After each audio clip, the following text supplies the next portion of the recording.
Sur le square de Méus à Ixelles, les communautés tibétaines et ouïghours n'ont pas la tête à faire la fête. Aujourd'hui, les Tibétains, les Ouïghours et les ONG dénoncent 70 ans de répression en Chine contre leur communauté et une violation systématique de leurs droits. Donc il y a un problème de non-respect de la diversité culturelle, non-respect des identités des Ouïghours et des Tibétains. Donc c'est ça qu'on veut marquer aujourd'hui. Ce n'est pas un jour de réjouissance, c'est un jour vraiment de deuil presque. Discours et minutes de silence sous une pluie battante. Venus de France, d'Angleterre ou d'Allemagne, ils ont marché jusqu'au rond-point Schuman pour rendre hommage aux victimes du régime communiste chinois.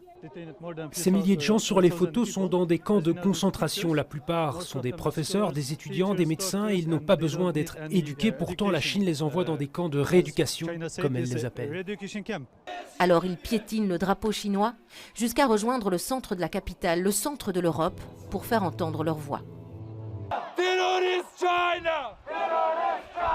Donc on perd notre culture, on perd notre langue, on perd notre peuple. La population, c'est moins en moins depuis des années, depuis la construction de camps de rééducation. Là, on est là pour déclarer notre liberté, pour avoir notre liberté, pour battre pour notre liberté. Ce dissident chinois a fait le déplacement. Les manifestants veulent marquer leur soutien à Hong Kong.